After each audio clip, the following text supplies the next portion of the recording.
ลูกเจ้าตื่นตัวเจ้าบัวกับอาหันเยื่องนาพังพร้อมลูกควายบ่ตันหนตางกีดกอมก้าตัวบ่ต้อมปุ่นอายจุงเก่งเข้าไว้อย่าไปเฮือขวายต่อหน้าสบายจำไว้เน้อเจ้าจำไว้เน้อเจ้าได้เวลาแล้วเน้อได้เวลาแล้วถึงเวลาแล้วได้เวลาสำหรับการรับฟังธรรมะอันเป็นสาระประโยชน์ทางด้านพระพุทธศาสนาน้ำธรรมคำสอนขององค์สมเด็จพระชินวรสัมมาสัมพุทธเจ้าได้มาปะมาพบมามาเล่าสู่บรรดาพ่อแม่พี่น้องพ่อออกแม่ออกพ่ออุ้ยแม่อุ้ยนักศีลนักบุญเท่าแก่น้อยใจยิงตั้งหลายแล้วไผที่ยังบ่ลุกก็ลุกมาเหียนเน้อลุกมาได้แล้วตื่นมาได้แล้วหลับลุกเจ้ากินพักดังป่ายหลับลุกขวายกินพักดังเกาลุกเจ้าได้หลายลุกขวายได้น้อยหลับลุกเจ้าเป็นเจ้าดังหลายหลับลุกขวายป่าเฮือลูกหลานเป็นนี่เป็นข้าเน้อตื่นมาเหียเน้อลุกมาเหียเน้อลุกเน้อลุกเน้อลุกตื่นตื่นได้แล้วลุกได้แล้วญาติโยมท่านทั้งหลายแม้ในโอกาส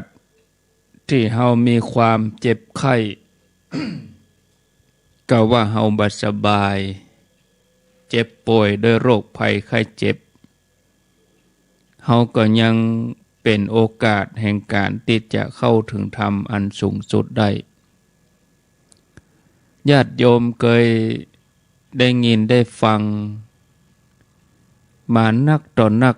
หลายครั้งหลายหนบอกว่าญาติโยมทุกท่านทุกคนจะอ่านหนังสือก็ดีศึกษาด้วยตัวเองก็ว่ามีโอกาสได้ฟังพระฟังธรรมะก็ฟังกันมาหลายครั้งหลายคราวหลายเตื้อหลายหนหลายเวลาเฮาควรจะใช้โอกาสที่ดีที่สุดนี้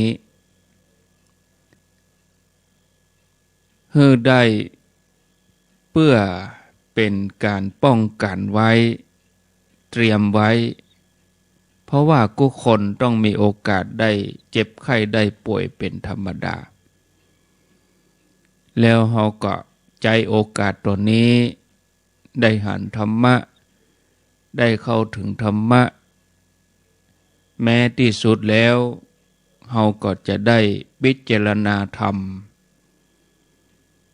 ใจโอกาสนี้ดียิ่งกว่าโอกาสอื่นโอกาสใดๆแต่ว่าคนโดยส่วนนักได้ละโอกาสนั้นไปคือเมื่อเวลาประสบกับปัญหาโรคภัยไข้เจ็บขึ้นมาก็จะดิ้นรนกระวนกระวายแทนที่จะใจโอกาสนั้นมาพิจารณาธรรมก็กลัวพ่องกระวนกระวายอย่างอื่นเลยบ่เป็นโอกาสการทำอย่างนี้ก็ถือว่าบ่ถูกต้องตามวิธีที่พุทธองค์ได้สอนไว้เฮาท่านทั้งหลายควรจะนึกให้หันความจริงข้อที่ว่าความทุกข์นั้นสอนดีกว่าความสุขช่วงที่เฮาอยู่ดีสบายนี่เฮาก็บหันธรรมะช่วงอยู่เฮาสุขสบายนี่เฮาก็มันบดบังอย่างอื่นไปหมดละญาติโยมช่วงที่เฮาอิ่ม จะมาบรรยายถึงความหิวเนี่ยมันบ่ได้พอบ่ออกนึกบ่ออกเหมือนเดียวกันช่วงที่มีความสุขอยู่นี่โอ้จะมาอู้ถึงความทุกข์นี่มันบางทีใจมันบะฮับแต่เมื่อใดที่เราประสบกับความทุกข์นั้นเราจะนึกถึงธรรม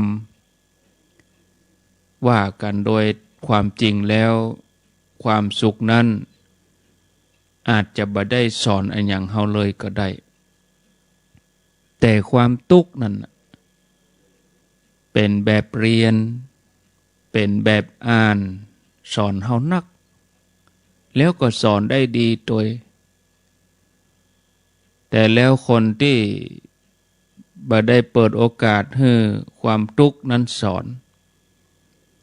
ถ้ามีความทุกข์เข้ามาก็สมัครเป็นเจ้าของความทุกข์นั่นเหียบ่ได้พยายามจัดแจงหรือว่าทำให้ความทุกข์นั้นทุเลาเบาบางไปอย่างใด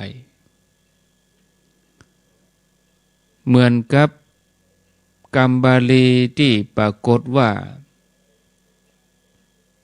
คโนโวมาอุปัจจคาคณะอันสำคัญนั้นอย่าได้ล่วงไปเสียเลยคณะอันสำคัญในที่นี้ก็ได้แก่โอกาสเพราะว่าเฮาบ่ใจจะมาเจ็บป่วยกันได้ง่ายๆแต่บ่กองเฮาเจ็บป่วยความทุกข์มาถึงก็เป็นโอกาสที่เฮาจะให้ความเจ็บป่วยนั้นสอนตัวเฮาแต่แล้วเฮาก็ปล่อยให้มันล่วงเลยไปจนเป็นการสอนบ่ได้เพราะว่าเฮาบ่ได้พอประโยชน์ตัวนี้ท่านผู้ฟังเฮาฟังธรรมะฟังพระฟังครูบาอาจารย์ก็คือเป็นการเตือนกัน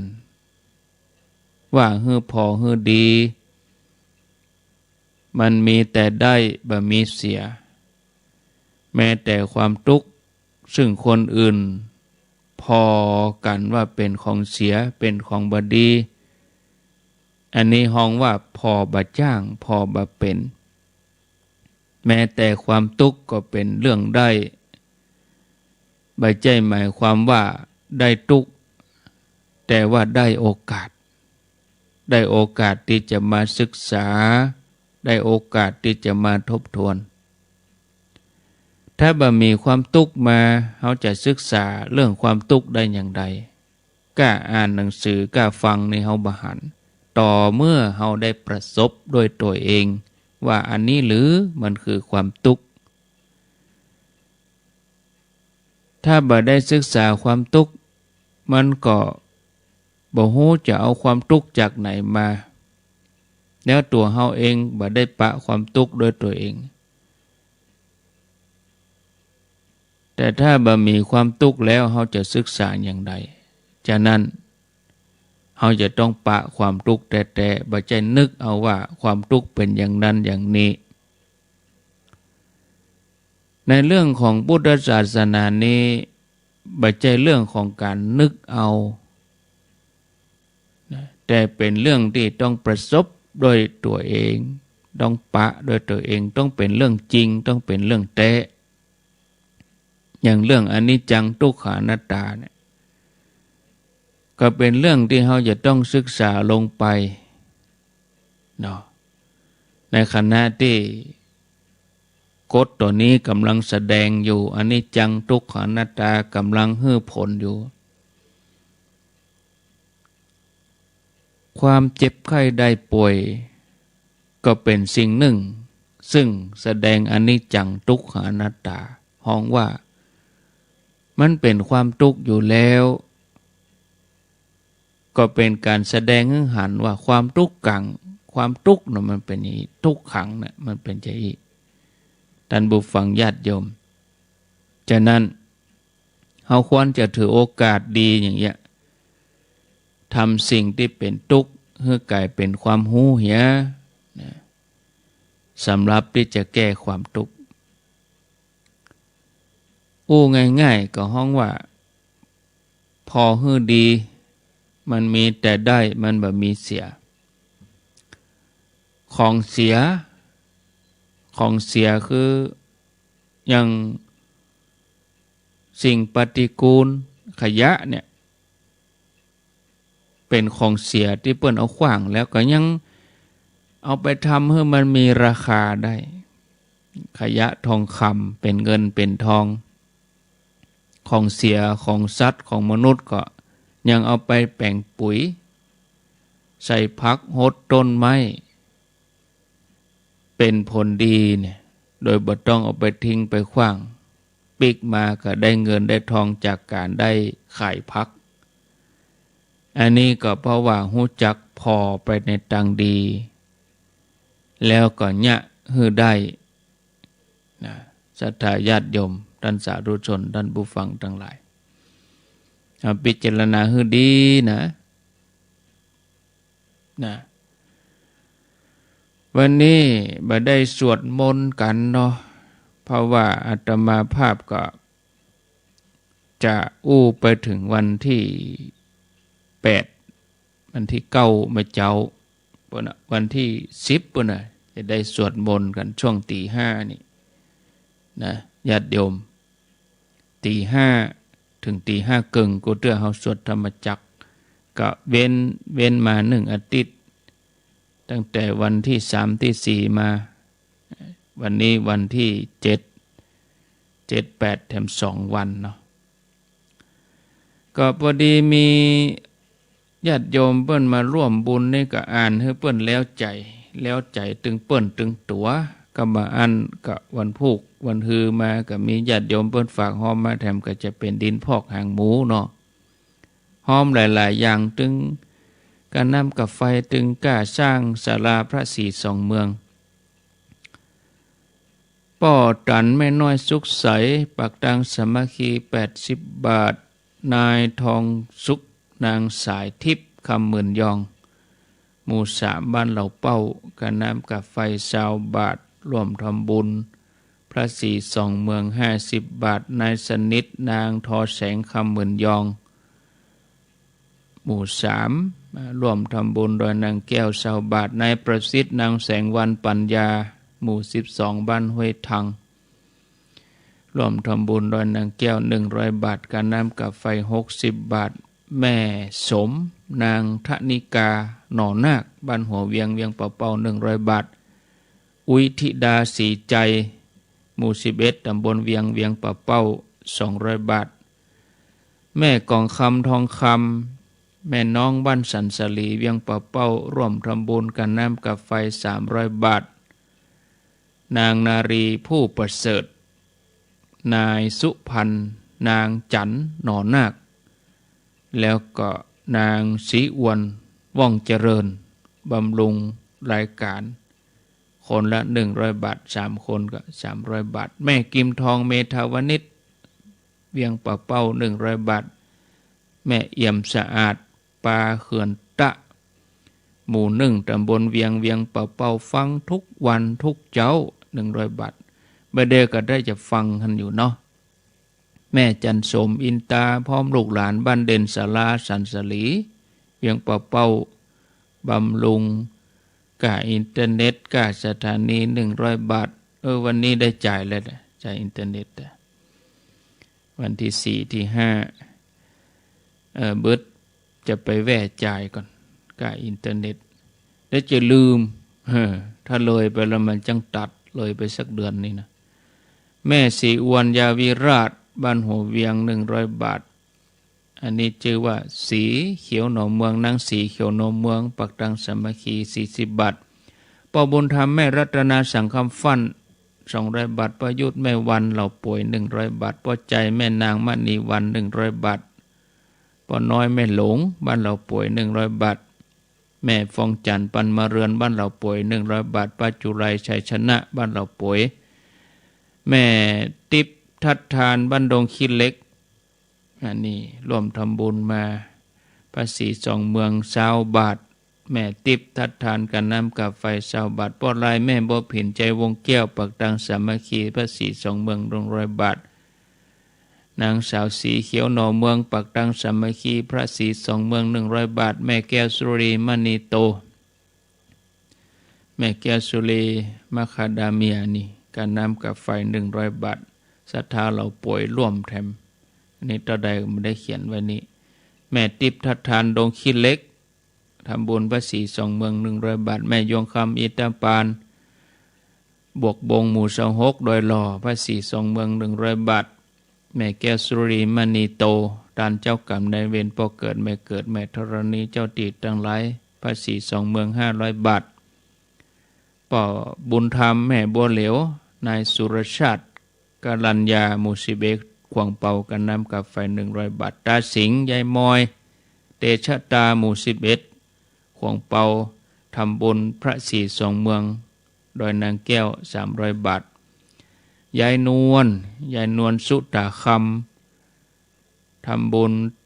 พระศรีสองเมือง200 บาทหมู่11ขวงเป่าจอมตองแม่บัวคลี่ยะยองบ้านเหล่ายาวเหนือตำบลเหล่ายาวอำเภอบ้านโฮงจังหวัดลำพูนกันน้ำกับไฟ100 บาทแม่ขันเงินชัยกันทาบ้านเหล่ายาวเหนืออันนี้ร่วมทำบุญมาแถม200 บาท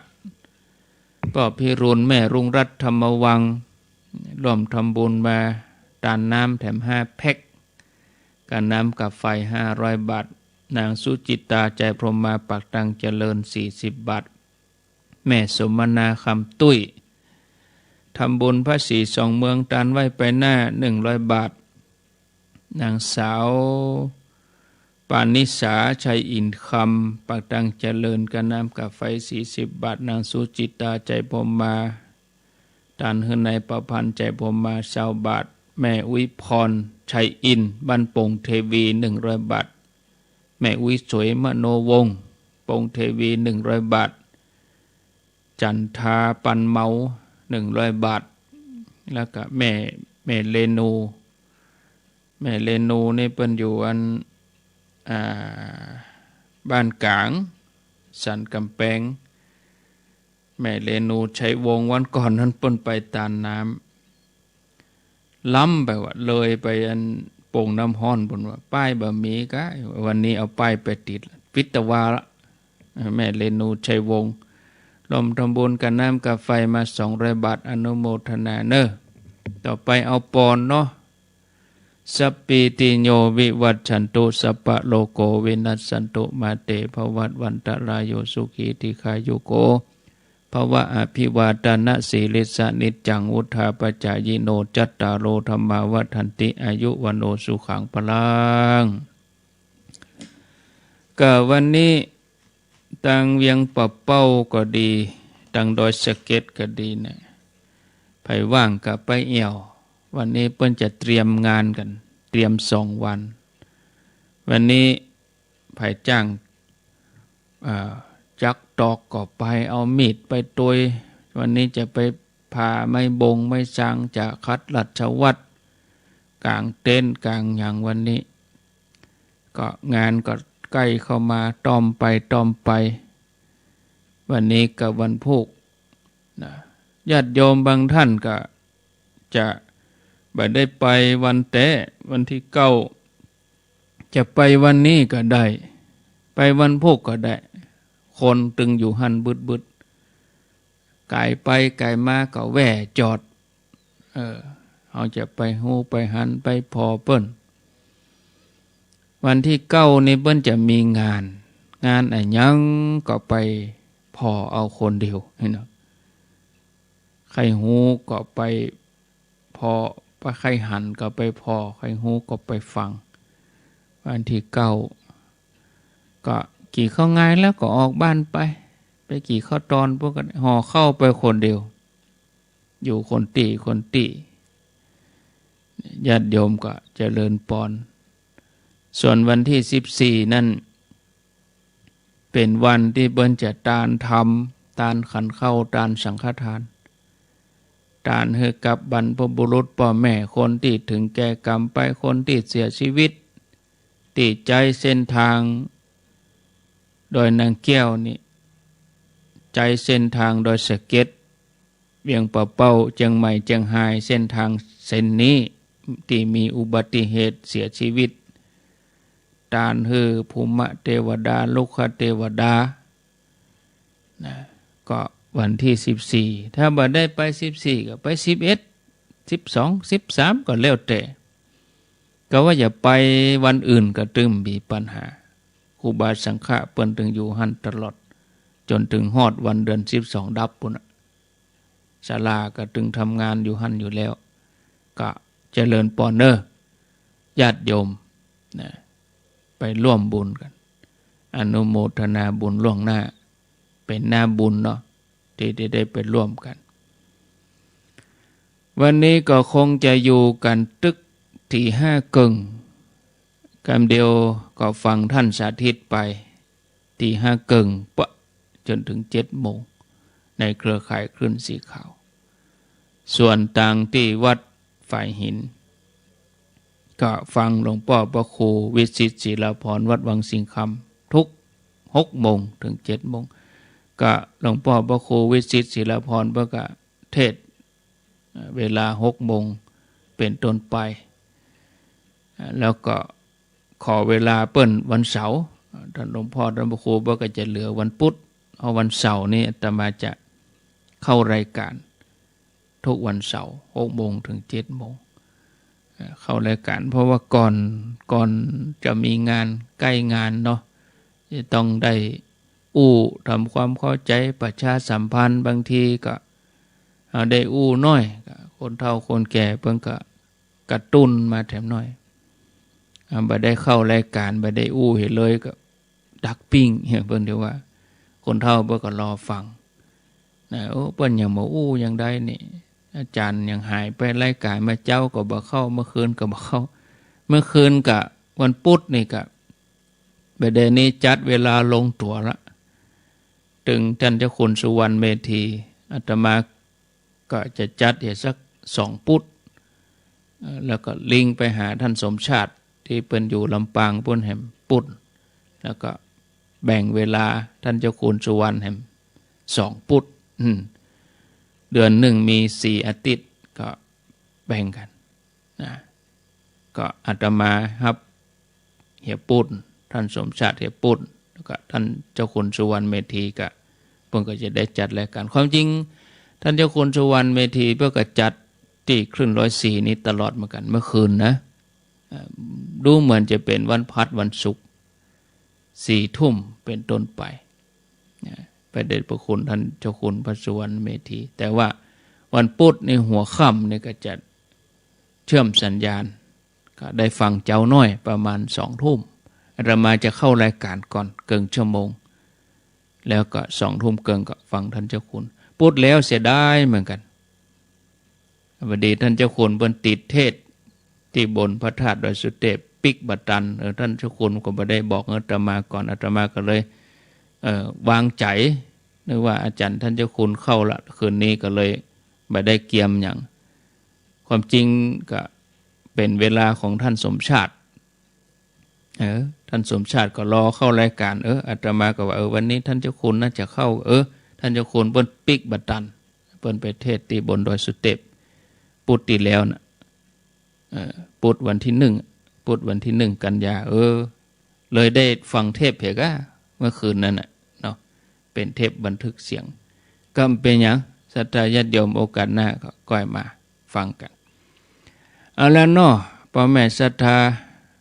มากับเวลาไล่ก้นไปติ๊กๆเวลาโวยเนาะปุ๊บปั๊บจากวันเป็นเดือนอันเนี้ยป้นไปเลยเนี่ยจะได้7 วันแล้วเนี่ยวันนี้ได้7 วันละเดือนกันยายน1 สัปดาห์ป้นละวันนี้นับ1 เดือน12ออก1 ค่ำวันนี้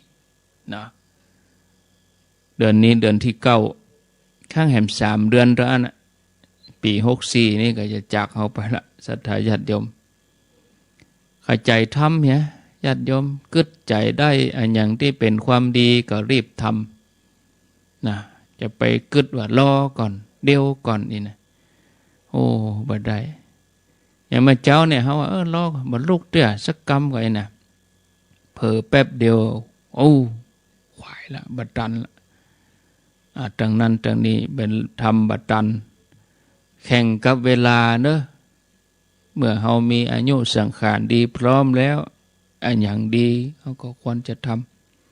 ำเอาละจะต่อสัญญาณไปที่ท่านสาธิต ก็จะได้นิมนต์ท่านจัดรายการตั้งแต่เวลา